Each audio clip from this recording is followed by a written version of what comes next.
I was fixing myself a beer in the kitchen when I heard Julia laughing on the phone in the living room. Not her polite real estate agent laugh, the real one, the one that used to make me fall in love with her 15 years ago. Before we dive deeper into this story, I have one small request. Please subscribe, drop a like, comment, and hit that hype button to boost this channel so more people can discover these incredible Reddit stories. "Oh, honey, you don't understand," she was saying, voice dripping with amusement. "Tom? He's just my backup plan. If this whole thing with Dean crashes and burns, I'll just go crawling back to him like nothing happened." I froze with the bottle halfway to my lips. Backup plan. Like I was a spare tire sitting in her emotional garage, waiting for her real life to get a flat. "He's so pathetic," she continued, and I could hear her pacing. "He actually thinks we're working on our marriage. Meanwhile, Dean and I are planning a weekend in Austin next month." My wife of 12 years, mother of my 10-year-old daughter Maddie, talking about me like I was some chump she kept around to pay the mortgage. I set the beer down carefully, my hands surprisingly steady. In my line of work, HVAC repair, you learn to stay calm when things go sideways. When a furnace explodes or an air conditioning unit starts shooting sparks, panic gets people killed. "Tom will never leave," Julia was saying now. "He's too weak, too comfortable. He'll take whatever scraps I throw him and say thank you." That's where she was wrong. I walked into the living room. Julia was sprawled on our leather couch, the one I'd worked overtime for 3 months to afford, wearing the silk robe I'd bought her for Christmas. "Who was that?" I asked casually. She didn't even look up from her phone. "Just Cammy, girl talk." Sounded interesting. Not really. She finally glanced at me, and for just a second I saw something flicker in her eyes. Guilt? Fear? Then it was gone. "You wouldn't understand." I nodded slowly. "You're probably right." But I understood plenty. I understood that my wife thought I was a fool. I understood that she was planning weekends with her gym owner boyfriend while I worked 60-hour weeks to keep us afloat. I understood that in her mind, I was just the safety net she could fall back on when her real life got complicated. What Julia didn't understand was that safety nets can be removed. The next morning, I started paying attention, really paying attention. Julia left for client meetings at 10 a.m. sharp, dressed like she was going to a nightclub instead of showing houses. Her phone buzzed constantly, texts she'd quickly hide when I walked by. At work, my buddy Jerry noticed I was distracted. We were replacing a busted air handler in some rich guy's mansion, and I'd been staring at the same bolt for 5 minutes. "What's eating you, Tom?" Jerry asked, wiping sweat from his forehead. Jerry was built like a refrigerator and had the subtlety of a sledgehammer, but he was loyal. "Julia's cheating," I said simply. Jerry's wrench slipped. "Shit, man, you sure?" "Heard her on the phone last night. Called me her backup plan." "That cold bitch!" Jerry shook his head. "What are you gonna do?" Still figuring that out. But I was already forming ideas. See, people underestimate HVAC guys. They think we're just blue-collar idiots who fix broken air conditioners. What they don't realize is that we go into every building in the city. We hear things. We see things. We know which businesses are struggling, which marriages are falling apart, which people have secrets they'd kill to keep hidden. And Julia's boyfriend Dean? He owned Apex Fitness on the south side. Guess who'd been having problems with his commercial cooling system? I called Dean's gym that afternoon. "Apex Fitness, this is Dean." His voice was smooth, confident, the voice of a man who thought he was stealing another man's wife. "This is Tom from Rourke HVAC. Got a work order here, says your system's been acting up?" "Oh, thank God. Yeah, it's been crazy hot in here. My clients are complaining." "I can swing by tomorrow morning, cash or check." "Whatever's easier, man. Just fix it fast." I smiled as I hung up. This was going to be easier than I thought. The next morning, I showed up at Apex Fitness with my tools and a plan. Dean was exactly what I expected. 6'2", spray-tanned, wearing a tank top that showed off his gym-sculpted arms, the kind of guy who probably called women baby and thought it was charming. "You must be the AC guy," he said, not bothering to shake my hand. "Systems in the back." I followed him through the gym, noting the expensive equipment, the motivational posters, the way he strutted like he owned the world. This was the man my wife thought was worth throwing away 12 years of marriage for. The cooling system was a standard commercial unit, nothing fancy. The problem was a clogged filter, a 5-minute fix. But I took my time, letting Dean talk. And boy, did he love to talk. "Yeah, business is booming," he said, leaning against a weight rack. "Got this new client, smoking hot real estate agent. Married, but you know how that goes." My hand tightened on my wrench. "Sure do. She's been coming in for private training sessions, if you know what I mean." He laughed like he'd made the world's funniest joke. "Her husband's some working stiff. Probably has no idea what his wife gets up to." I finished the repair and stood up, wiping my hands on my coveralls. "All fixed. That'll be $200. Dean pulled out his wallet, still grinning. "Worth every penny. Can't have my clients sweating too much during their workouts." As he counted out the bills, I noticed his car keys on the counter. Black Dodge Challenger, just like Julia had described. Nice car. Be a real shame if something happened to it. "You know," I said casually, "your car's got one of those newer AC systems. They're real sensitive. You ever have any problems with it?" "Nah, runs like a dream. Why?" "Just wondering. Sometimes the expensive ones are the most fragile." I took his money and left, but not before memorizing his license plate number. Phase 1 was complete. That weekend, Julia announced she was going to a real estate conference in Austin. She'd be gone all weekend, she said, and I shouldn't wait up. "What about Maddie?" I asked. "She's staying at Mom's, remember?" I didn't remember, but I nodded anyway. "Have fun at your conference." She kissed my cheek, a quick, guilty peck, and grabbed her overnight bag. Through the window, I watched her drive away in her white BMW, the one I'd co-signed for last year.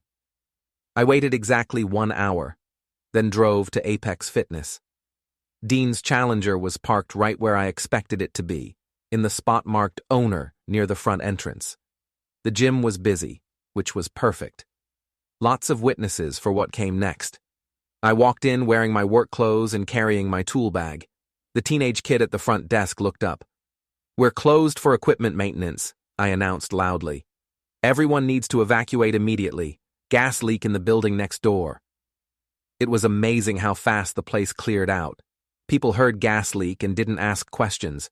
Even Dean came running from his office, looking panicked. "What's going on?" he demanded. "Fire department's orders," I said, showing him a fake work order I'd printed that morning. "Building's got to be empty for the next 2 hours while they check the lines." Dean looked frustrated but nodded. "Fine, but make it fast. I've got clients coming in this afternoon." He climbed into his Challenger and roared off, probably heading to some bar to wait it out. I waited until the parking lot was completely empty, then got to work. I didn't damage his car. That would have been illegal. Instead, I did something much worse. I opened his hood and carefully removed a single belt from his engine. Without it, the car would overheat within 10 minutes of driving. Then I loosened his oil drain plug just enough that it would leak slowly but steadily. But the real masterpiece was the air conditioning. I accessed the system and introduced a small amount of fish oil into the vents. Not enough to cause any real damage, but enough to make the car smell like a seafood processing plant on a hot day. Then I sat in my truck across the street and waited. Dean came back an hour later looking annoyed. He climbed into his car and started it up. For the first few minutes, everything seemed fine. Then I saw him roll down his windows. Then he got out of the car, looking confused. He popped the hood and immediately started cursing. Steam was pouring out, and the smell of overheated engine oil filled the air. Other people in the parking lot started pointing and laughing. But the best part came when he got back in the car and turned on the AC, trying to cool down the interior. The look on his face when that fish smell hit him was priceless. He actually gagged. I started my truck and drove home, whistling. Julia came back Sunday night, glowing and relaxed. She talked about her conference over dinner, describing seminars that I was pretty sure didn't exist. "How was your weekend?" she asked, cutting into her steak. "Quiet," I said. "Fixed a few things around the house. Oh, and Jerry told me the funniest story about some guy whose car broke down at his gym. Apparently it smelled so bad they had to call a tow truck." Julia paused with her fork halfway to her mouth.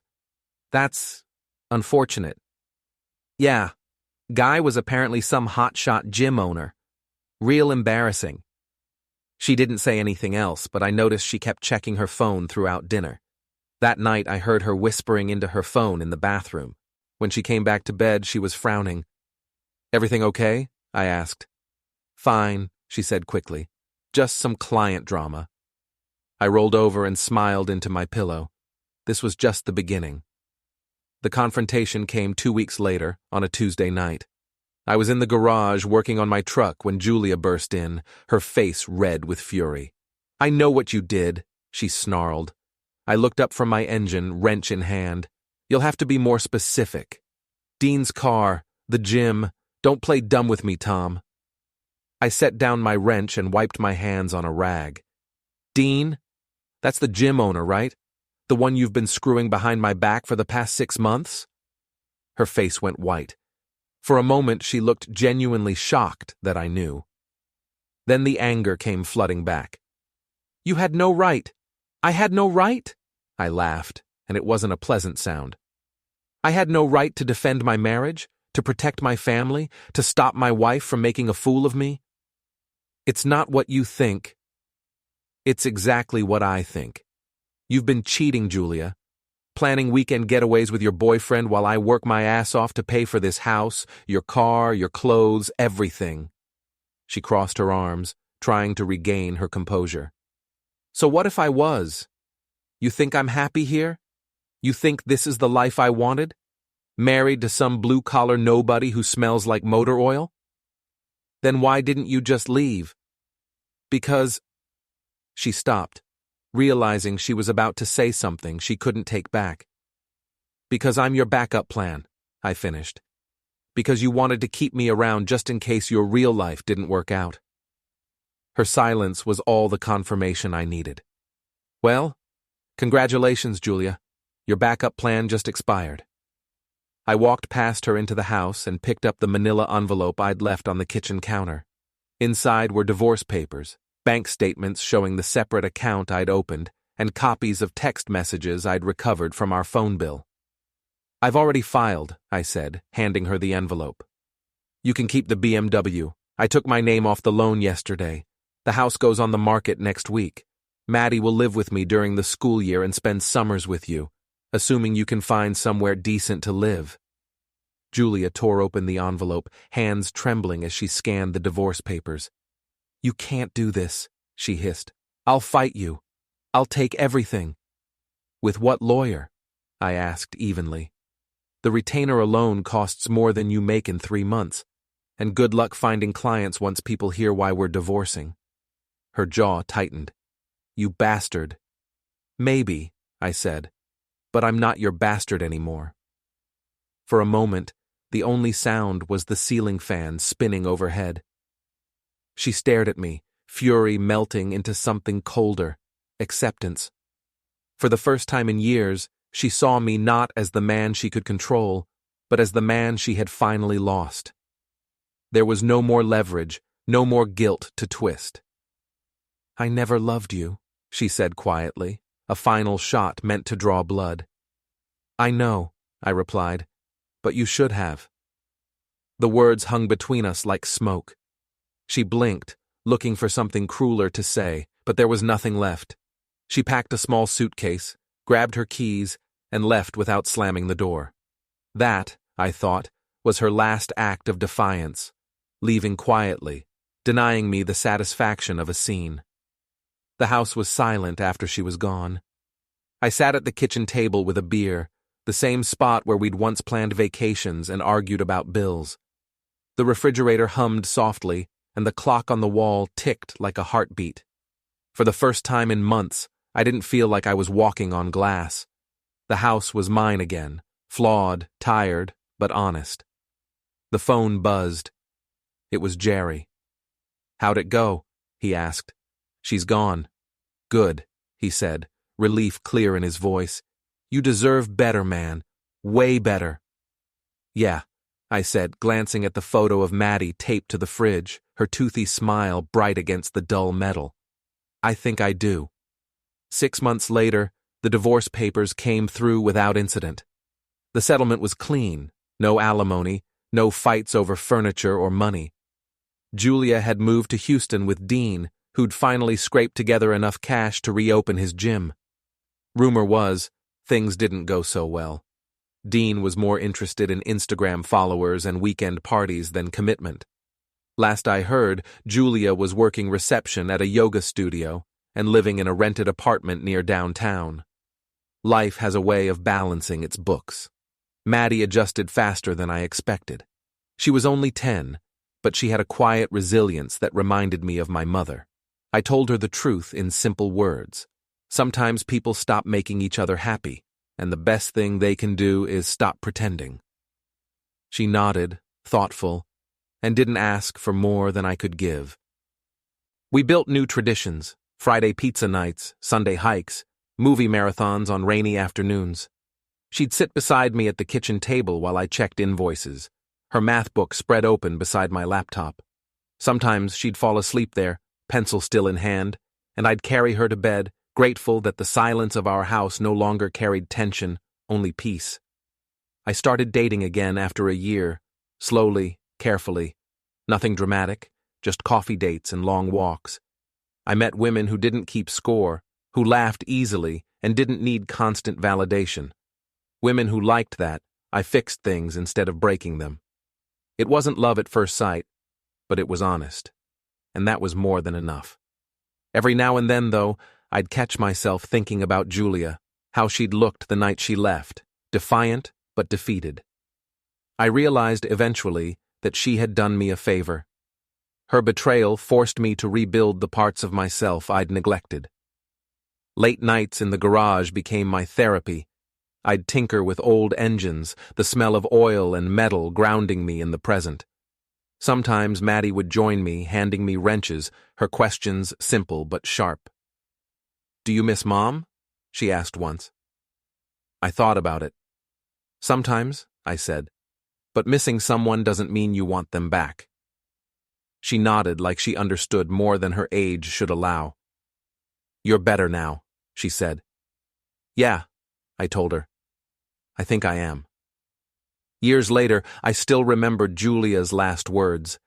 "I never loved you." For a long time, I thought they would echo forever, but life has a way of softening sharp edges. Eventually, the memory lost its sting. It became just another line in a long story I'd already finished reading. Because the truth was, it didn't hurt anymore. I'd learned something she never did. That love isn't about who stays. It's about who refuses to lose themselves trying to be enough. And I had finally learned to love myself enough to walk away.